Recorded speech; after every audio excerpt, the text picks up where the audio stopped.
प्राचीन भारतीय इतिहास की डिजिटल कक्षा में आपका हार्दिक स्वागत। मैं डॉक्टर इकबाल। आज मैं आपको बताने जा रही हूँ वैदिक धर्म के बारे में। वैदिक धर्म को हम दो भागों में बांटते हैं। एक ऋग्वैदिक काल में धर्म की स्थिति क्या थी और दूसरा उत्तर वैदिक काल में धर्म के स्वरूप में क्या परिवर्तन हमें दिखाई देता है। तो विद्यार्थियों, जहाँ तक ऋग्वैदिक काल में धार्मिक स्थिति के बारे में हम बात करें तो ऋग्वैदिक आर्यों का धार्मिक जीवन बहुत सरल था। वैदिक गणों के धार्मिक विचारों के रूप लेने और स्थायित्व प्राप्त करने में बहुत समय लगा। इस प्रक्रिया की विशिष्ट मंजिलें वैदिक ग्रंथों में हमें प्रतिबिंबित होती दिखाई देती है। वैदिक धर्म के भीतर कितने ही पृथक और विशिष्ट विश्वास देखे जा सकते हैं।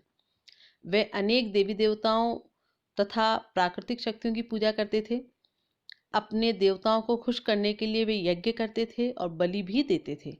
परलोक में भी वे विश्वास करते थे। ऋग्वेद के अंतिम काल में आर्यों ने एक ईश्वर की कल्पना भी कर ली थी। वैदिक धर्म के प्रमुख अंग निम्न प्रकार थे। पहला है प्राकृतिक शक्तियों का देवीकरण, यानी आदिमकालीन आर्यों के लिए जो प्रकृति की घटनाएं हैं उनको समझना और अपनी आवश्यकता के लिए उनका लाभ उठा सकना सामर्थ्य से बाहर था।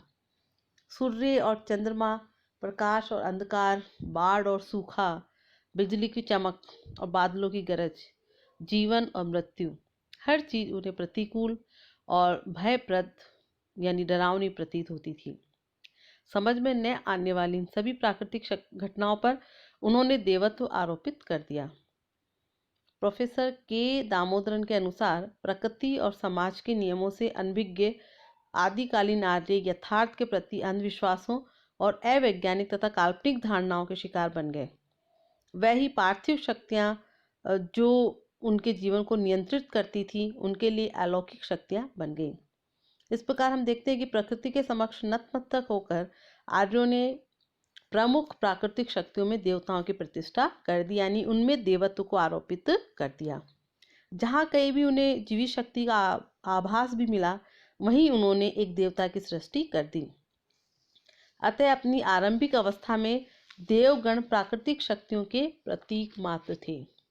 इस प्रकार इंद्र, वरुण और सूर्य जैसे देवता दृश्य पटल पर आए और आदिकालीन आर्यों के दैनिक जीवन पर उन्होंने तीव्र प्रभाव डालना शुरू किया। आर्य लोग इन देवताओं पर स्वयं अपने गुण, अपनी महत्वाकांक्षाएं और भावावेग आरोपित करते थे। साथ ही उन पर वे उन महती शक्तियों को भी आरोपित करते थे जिन्हें प्राप्त करने के लिए वे खुद भी उत्सुक थे या इच्छुक थे। संक्षेप में हम ये कह सकते हैं कि अपने देवताओं की कल्पना उन्होंने स्वयं अपने रूप में की। इस प्रकार वैदिक देवताओं का उद्भव हुआ। वैदिक देवताओं के साथ साथ जो है वेदों में सीधे साधे भौतिकवाद और आदर्शवाद का सूक्ष्म सम्मिश्रण भी मौजूद है। एक और प्रकृति को देवी मानकर उसकी आराधना की जाती है तो दूसरी ओर ये भी माना जाता है कि देवों को मनुष्य पर अधिकार प्राप्त है, लेकिन ये अधिकार क्रूर और आतंकपूर्ण नहीं है जैसा कि बाद में ब्राह्मणवाद के अंतर्गत हो गया। ऋग्वैदिक काल की जो एक अन्य प्रमुख विशेषता है धर्म की, वह है विद्यार्थियों बहुदेववाद।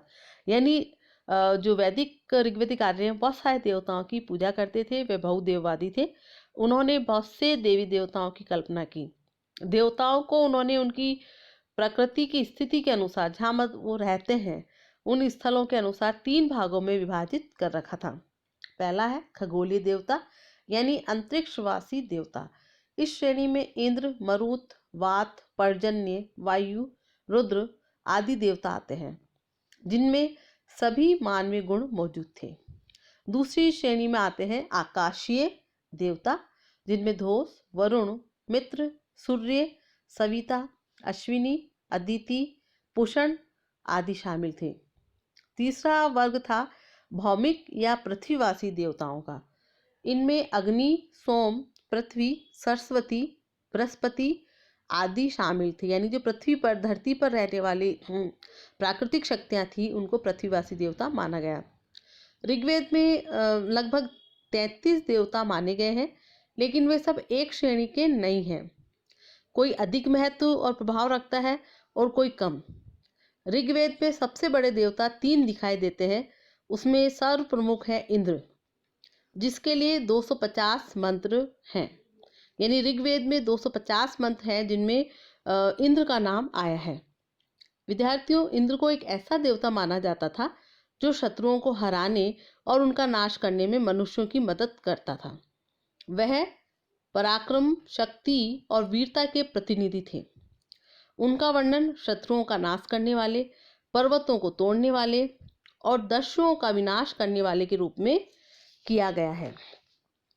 इंद्र आर्यों के वर्ण के रक्षक और काले वर्ण वालों के हंता भी थे, यानी उनके विनाशक भी थे।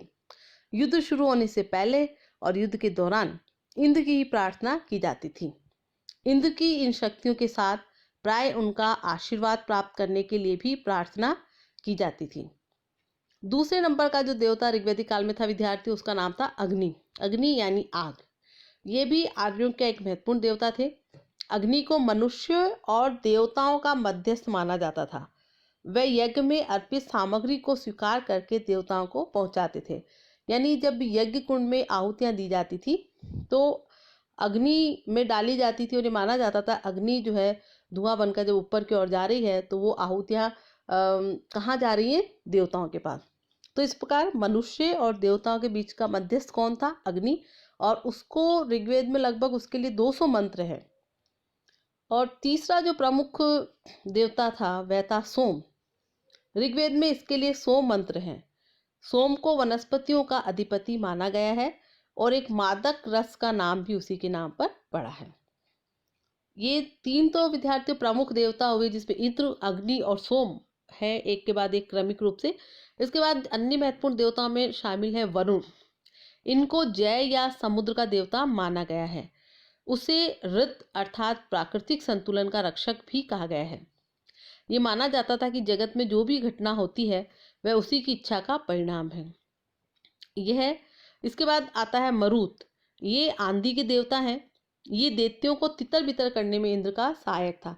यानी ये माना जाता था कि जब युद्ध हो रहा है राक्षसों या आर्यों के बीच में तो मरुत जो कि आंधी का देवता है वो आकर जो है दुश्मनों की सेनाओं को जो है तितर बितर कर देता है। इसके बाद में आता है रुद्र। यह भयानक, भीषण चमक वाला तथा अत्यंत क्रोधी देवता माना जाता था। उसकी उपासना में लेश मात्र भूल से भी वह क्रुद्ध हो जाता था। जैसे बहुत सी बार हम बात करते हैं कि उसने तो रौद्र रूप धारण कर लिया, तो इसका मतलब जो है भयानक रूप धारण करना। और रुद्र जो है एक क्रोधी स्वभाव वाला देवता माना जाता था। इसके बाद में स्थान आता है सूर्य का। सूर्य देवता की उपासना अनेक रूपों में की जाती थी विद्यार्थियों, जिनमें मित्र यानी सूर्य के दानशील रूप के बारे में, और सूर्य यानी प्रकाशवान, सवित यानी उत्तेजक, पुषक यानी पोषण, और सवीत, अश्विन संभवतः प्रातःकाल और सायंकाल के तारे, और कालांतर में चिकित्सा के देवता तथा उषा आदि जो है रूपों में उनको पूजा जाता था। इस प्रकार विद्यार्थी हम देखते हैं कि कुछ देवियां भी उस काल में थी जिनमें सविता, उषा, अदिति, सिंधु, आरुयाणी और सरस्वती के नाम उल्लेखनीय है। उषा का अर्थ है अरुणोदय के पूर्व की बेला और अदिति का अर्थ है सर्वत्र विद्यमान प्रकृति, और आरुण का तात्पर्य है कि जो है वन देवी से है। तो इस प्रकार हम देखते हैं कि जो ऋग्वेद काल है उसमें बहुत सारे देवताओं की पूजा अर्चना होती थी, सबका अलग अलग महत्व था और देवताओं को का मानवीयकरण किया गया था। आर्यों ने अपनी देवी देवताओं की कल्पना मानव के रूप में की, परंतु उनमें मानवीय अवगुण नहीं थे, ये समझना आपको होगा। वे अमर, परम शक्तिशाली तथा उदार थे। उनके देवी देवता सदाचार तथा नैतिकता के प्रतीक थे। अब हम बात करें कि ऋग्वैदिक काल में पूजा पद्धति क्या थी, उपासना की विधि क्या थी, अपने देवताओं को की आराधना के तरीके क्या थे। तो ऋग्वैदिक आर्य विद्यार्थी दो प्रकार से पूजा उपासना करते थे। पहला था प्रार्थना और स्तुति, यानी मंत्रों का उच्चारण और उनकी स्तुति करना, प्रार्थना करना अपने देवताओं से। और दूसरा तरीका था यज्ञों द्वारा जो है आराधना करना। तो यज्ञों में ये होता था कि शुरू में यज्ञ कार्य खुद ही संपादित करते थे आर्य लोग, और सुबह और शाम दोनों वक्त जो है वो यज्ञ करते थे। यज्ञों में अनाज, घी, मांस तथा सुगंधित सामग्री की आहुति देकर आर्य अपने देवी देवताओं से लंबी उम्र, पुत्र पौत्र और धन धान्य की प्राप्ति तथा शत्रुओं से रक्षा की प्रार्थना करते थे। शुरू में प्रत्येक आर्य यज्ञ कार्य स्वयं संपादित करता था, लेकिन बाद में पुरोहित की सहायता इसमें ली जाने लगी। ऋग्वेद में बड़े बड़े खर्चीले यज्ञों का भी उल्लेख मिलता है, जो राजाओं और समृद्ध लोगों के द्वारा करवाए जाते थे। एक खास बात हमें और ये देखने को मिलती है कि ऋग्वेद काल में मंदिरों का निर्माण नहीं हुआ था और मूर्ति पूजा भी प्रचलित नहीं थी, लेकिन ऋग्वेद में एक स्थान पर 10 गायें देकर इंद्र की प्रतिमा लेने का उल्लेख मिलता है। इससे ज्ञात होता है कि वे मूर्ति पूजा से भी परिचित थे। तो डॉक्टर मजूमदार का मानना है कि हिंदू सभ्यता का क्रमिक विकास जो है ऋग्वेद से होता है।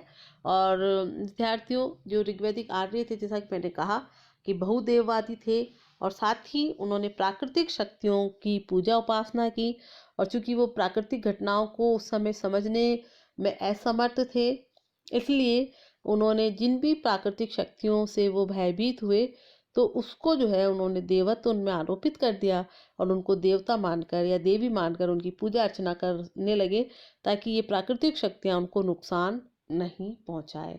अभी भी आप देखते हैं कि इंद्र जो है उस समय का सबसे प्रमुख देवता था, लेकिन बाद में उत्तर वैदिक काल में इन देवताओं का स्थान गौण हो जाएगा। अभी भी इंद्र की पूजा होती है, लेकिन आप देखेंगे इंद्र राजा को आप तभी मनाते हैं जब बारिश नहीं आए, और अगर बारिश ज़्यादा हो जाती है तब भी हम ये कहते हैं कि इंद्र राजा आप बरसना बंद कर दो। तो इस प्रकार देवी देवता जो ऋग्वैदिक काल में थे और जिनका बहुत महत्व उस समय था, आगे चलकर उनका महत्व कम हो जाएगा, लेकिन वो किसी न किसी रूप में अभी भी अपनी उपस्थिति बनाए हुए हैं। धन्यवाद।